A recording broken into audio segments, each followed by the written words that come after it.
आपको मालूम है वो कहाँ है? तो बताइए मुझे। वो पुरानी हवेली गई है। मेरे कहने का मतलब है होगी। पता नहीं, शायद मैं गलत भी हो सकती हूँ। हाँ, पर ऐसा क्यों लगा आपको? पता नहीं, ऐसे कुछ खास बात तो नहीं है। पर हाँ, मुझे ट्रैकिंग का बहुत शौक है। तो मालशा जाने से पहले मैंने ट्रैकिंग और पिकनिक की कई जगह ढूंढी। ये सब बातें मैंने आर्यन और दुर्गा को भी बताई, लेकिन उन दोनों ने कुछ खास दिलचस्पी नहीं दिखाई, खासकर दुर्गा ने। आज अचानक दुर्गा ने मुझसे पूछा कि मैंने कोई खाली घर या मैदान देखा है। तो मैंने उसे बता दिया उन सब जगहों के बारे में जो मैंने उसे पहले भी बताई थी। पर जैसे ही मैंने पुरानी हवेली की बात की तो उसने मुझसे तुरंत पूछा कि क्या वो एकदम सुनसान है। मैंने उससे कहा शायद हाँ, तो वो काफ़ी इंटरेस्ट लेने लगी। उसने मुझसे ये भी पूछा कि ये हवेली यहाँ से कितनी दूर है, जैसे वो वहाँ खुद जाना चाहती हो। पर इंस्पेक्टर, इन सब बातों से ये तो नहीं साबित होता ना कि दुर्गा वहाँ गई है। मुझे लगता है कि इससे सारी बातें साबित हो जाती हैं। क्या? लेकिन दुर्गा वहाँ क्यों जाना चाहेगी? यही बात तो हम जानना चाहते हैं। क्या आपने पूछा था उनसे कि वो कहाँ जा रही है? हाँ, लेकिन वो एकदम से घबरा गई और उसने बात टाल दी। और कल रात से वो काफ़ी डरी हुई भी थी। लगता है बेचारे को काफ़ी सदमा लगा है। मिस्टर एंड मिसेस परांजपे का कत्ल होना और आदित्य जी पर हमला होना। उसकी जगह कोई भी होता तो घबरा जाता, है ना? लेकिन इन सब की बात तो दुर्गा को घर जाने की और भी जल्दी होनी चाहिए थी ना? आप ये कहना चाहती हैं कि वो वापस घर जाना ही नहीं चाहती? हाँ, बड़ी अजीब सी बात तो है, पर ऐसा ही था। मुझे लगा कि घर जाने की बात सुनकर वो बहुत खुश होगी, लेकिन किसी वजह से वो हमारा जाना बहुत डिले कर रही थी। इनफैक्ट एक दो बार तो उसने मुझसे ये भी कहा कि मैं चली जाऊँ, उसे कुछ दूसरा काम करना है। पता नहीं क्यों वो मुझसे छुटकारा पाना चाहती थी, जैसे वो कोई काम अकेले करना चाहती हो। क्या कुछ और भी है जो आप हमें बताना चाहती हैं? कुछ ऐसा जो आपको अलग लगा हो? मुझे नहीं लगता है। हाँ, आपने कहा तो मुझे बात याद आ गई। इनफैक्ट आज जब हम ड्राइव कर रहे थे ना, तो दुर्गा ने अचानक से अपनी गाड़ी रोकी और उसने एक ट्रंक खरीदा। ट्रंक? जी, पेटी, एक बड़ी सी पेटी। उसके बाद उसने मुझे पानी और कुछ खाने का सामान लाने के लिए भेजा। जब मैं वापस आई तो वो पेटी वहाँ नहीं थी। तो मैंने उससे पूछा तो फिर से उसने बात टाल दी। तब तक तो मुझे उसकी बात टालने की आदत सी हो गई थी। और फिर पिछले कुछ दिनों से तो वो मेरे साथ बिजनेस की बातें करती थी। बिजनेस की बातें? हाँ, उसकी मार्शेज प्रोजेक्ट का बिजनेस था। उसको उसके अलावा और कुछ भी नहीं सोचता था, इसलिए तो वो आर्यन को भी यहाँ रहने के लिए लाई थी। वो तो सिर्फ दिन भर यही सोचती रहती थी कि इस प्रोजेक्ट से वो जल्द से जल्द कैसे अमीर हो सकती है। उसे तो इस बिजनेस में किसी का पार्टनर होना भी पसंद नहीं था। आर्यन अक्सर कहा भी करता था कि प्रभात मुखर्जी के बारे में वो ऐसे कैसे सोच सकती है, पर उसे तो वो पसंद ही नहीं था, पता नहीं क्यों। पर खैर, मुझे पूरा विश्वास है कि इन सब बातों से उसका गायब होने का कोई रिश्ता नहीं है। कौन कह सकता है कि कौन सा रास्ता मंजिल तक ले जाएगा?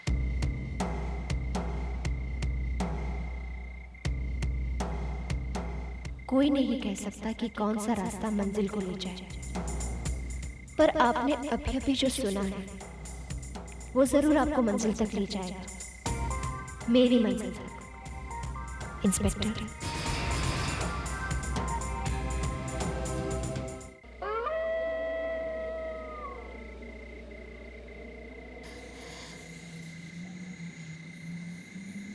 खुशी ठीक कह रही थी, ये जगह बिल्कुल वीरान है। अगर लाश को यहाँ छोड़ देंगे तो किसी को पता नहीं चलेगा। अब तक तो मैं खुशी को आर्यन से दूर करना चाहती थी, लेकिन आज उसी ने मेरा साथ दिया। वरना अभी तक तो पुलिस मेरी तलाश में पीछे पीछे आ रही होती।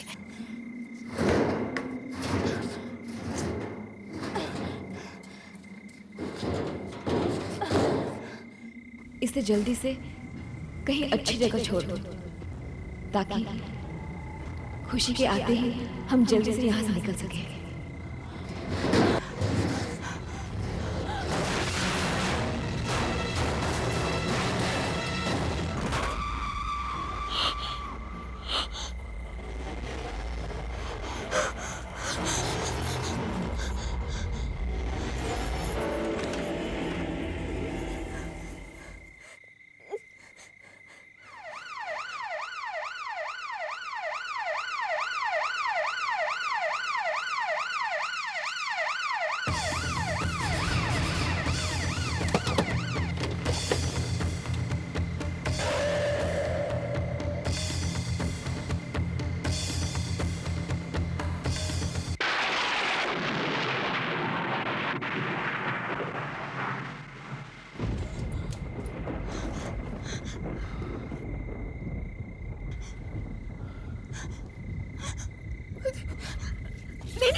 अरेस्ट है। नहीं, मैंने कुछ नहीं किया इंस्पेक्टर साहब, मैंने नहीं किया इंस्पेक्टर साहब, मैंने कुछ नहीं किया।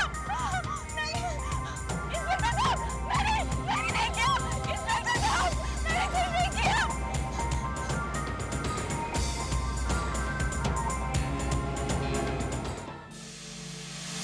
क्या क्या हुआ आर्यन? क्या हुआ बेटा? तुम परेशान क्यों लग रहे हो? पापा, प्रभात का खून हो गया। क्या? प्रभात का खून हो गया? लेकिन ऐसा कौन कर सकता है? हे भगवान, कातिल पकड़ा गया या नहीं? क्या उन्हें पता है कि खूनी कौन है? किसने किया ये सब? दुर्गा। दुर्गा? हाँ पापा, पुलिस का यह मानना है कि दुर्गा ने वो खून किया। नहीं, how is it possible? Aryan, मैं उसे नहीं बचा पाई, मैं उसे नहीं बचा पाई। मैंने दुर्गा से वादा किया था कि मैं उसे सही सलामत यहाँ वापस लेकर आऊंगी, लेकिन मैं ऐसा नहीं कर पाई आर्यन, मैं उसे नहीं बचा पाई। मैंने पुलिस से बहुत कहा कि दुर्गा ऐसा नहीं कर सकती, वो किसी का खून तो कैसा सोच भी नहीं सकती, लेकिन उन्होंने मेरी एक नहीं सुनी, ले गए दुर्गा को वो लोग। मैं नहीं बचा पाई दुर्गा को। मुस्कान, अरे इसे गेस्ट रूम में ले चलो। मैं पानी लेके आती हूँ।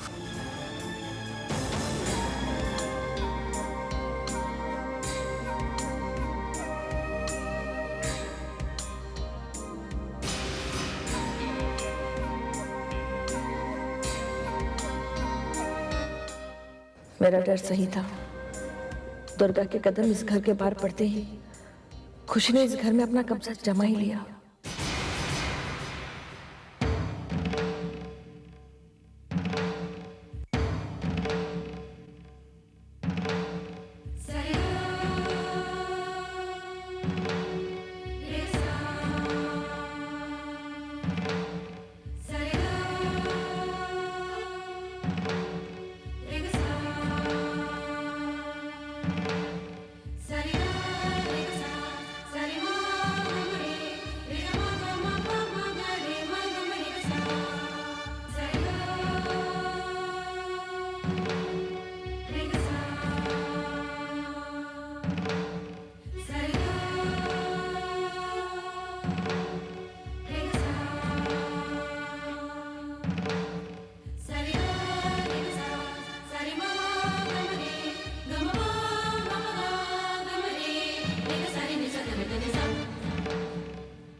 चलो बाहर निकलो। दुर्गा, ये सब कैसे हो गया? क्या हो गया ये सब? दुर्गा, मैं जानता हूं कि वो सब एक हादसा था, तुमने कुछ नहीं किया, कुछ नहीं। दुर्गा देखो, इस तरह हिम्मत मत हारो, हम पर भरोसा रखो, सब ठीक हो जाएगा। और यही बात मैं पुलिस से भी कहूंगा कि मेरी दुर्गा ने कुछ नहीं किया, वो बिल्कुल बेकसूर है, वो किसी का खून नहीं कर सकती। तुमने प्रभात का खून नहीं किया। नहीं, मैंने प्रभात को मारा है, मैंने प्रभात को मारा है, मैंने प्रभात को मारा है। आर्यन, इन्हीं हाथों से, इन्हीं हाथों से, इन्हीं हाथों से प्रभात मुखर्जी का खून किया मैंने। आर्यन नहीं दुर्गा, ये सच नहीं है, ये सच नहीं है दुर्गा, नहीं। तुम्हें मुझे सच बताना होगा। दुर्गा मुझे सच सच बताओ, उस रात को क्या हुआ था? प्लीज टेल मी, क्या हुआ था उस रात को? उस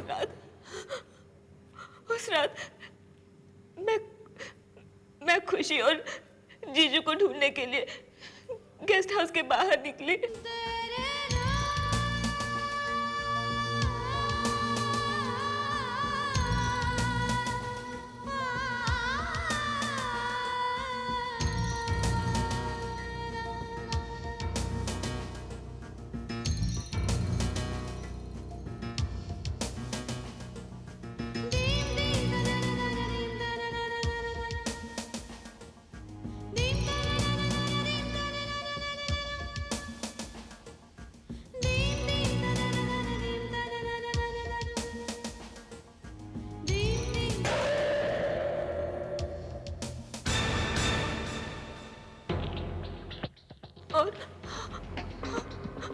और मैंने सामने देखा तो प्रभात की लाश पड़ी हुई थी। तुम बेगुनाह हो दुर्गा, वो तो सिर्फ एक हादसा था, तुम्हें डरने की कोई जरूरत नहीं है। अरे मैं हूं ना तुम्हारे साथ, और फिर हमारे साथ खुशी है। अरे वो अदालत में बयान देगी कि तुम बेगुनाह हो, वो तुम्हें कुछ नहीं होने देगी दुर्गा, डोंट वरी, वो तुम्हें कुछ नहीं होने देगी, वो सब कुछ संभालेगी। हाँ,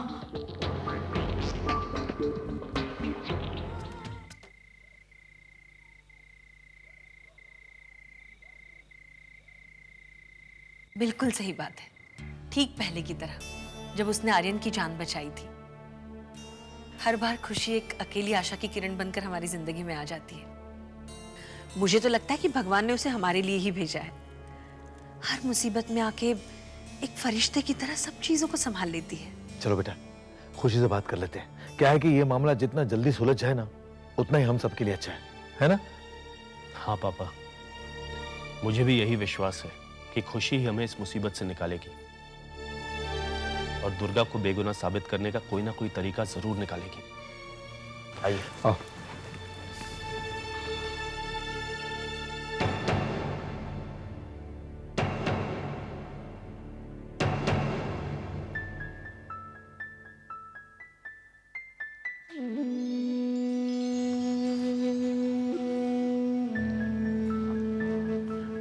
लगता है खुशी की तबीयत कुछ ज्यादा ही खराब हो गई है।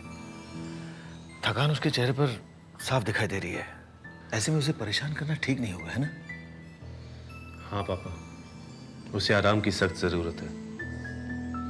और फिर खुशी ने हमारे खानदान के लिए इतना कुछ किया है कि उसकी जितनी भी तारीफ की जाए वो कम है।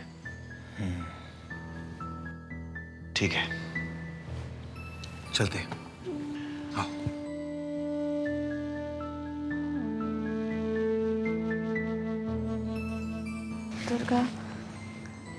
दुर्गा को बचाना है। कोई जाकर दुर्गा को बचाओ, बचाओ कोई, दुर्गा को जाकर बचाओ कोई, उसे बचाना है।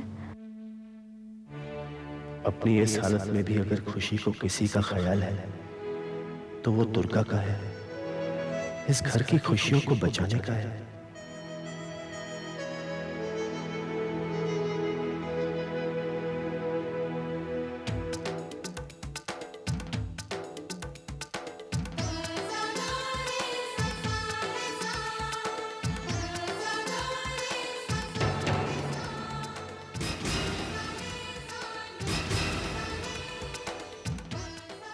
मुस्कान, मुझे तुम पे पूरा विश्वास है कि अगर दुर्गा को कोई बचा सकता है तो वो तुम हो। तुम ही इस घर की खुशियां बचाओगी। हर कोई यही सोचता है कि दुर्गा को खुशी के अलावा और कोई नहीं बचा सकता, लेकिन क्या मुस्कान दुर्गा को बचाएगी? नहीं वृंदा जी, खुशी अभी सोकर उठी नहीं है। वैसे आर्यन कह रहा था कि चिंता की कोई बात नहीं है, बस एग्जॉशन है, थक गई है। आर्यन ने उसे दवाइयां भी दे दी हैं, सुबह तक ठीक हो जाएगी, फिर चली आएगी। वृंदा जी, आपकी बेटी तो सचमुच हमारे लिए एक फरिश्ता है। कितना कुछ किया है उसने हमारे लिए। पता नहीं कौन से जन्म का रिश्ता निभा रही है वो हमारे साथ। वृंदा जी, एक माँ होने के नाते आपकी परेशानी मैं समझ सकती हूँ। आप नहीं चाहती होंगी कि जानबूझकर वो इतने सारे खतरे मोल ले। नहीं नहीं, मेरे कहने का मतलब ये नहीं था। खुशी आप लोगों के काम आए, इससे अच्छी बात और क्या हो सकती है। अब दुर्गा कैसी है? और कैसी होगी? पता नहीं किसकी नजर लग गई इस घर की खुशी को। आर्यन तो मिला है उससे एक बार, लेकिन हम लोगों को भी इजाजत नहीं मिली है उसे मिलने की। लेकिन आर्यन की बातों से एक बात तो साफ है कि अगर कोई दुर्गा को बचा सकता है तो वो है खुशी। वही हमारी दुर्गा को वापस उसके घर तक, उसके लोगों तक पहुंचा सकती है। अच्छा मृदुला जी, मैं फोन रखती हूँ। कल मैं खुशी से मिलने जरूर आऊंगी, तब तक वो ठीक भी हो जाएगी। जी, मैं भी यही उम्मीद करती हूँ। वहां दुर्गा की हालत बुरी है और यहाँ खुशी की हालत भी देखी नहीं जा रही है।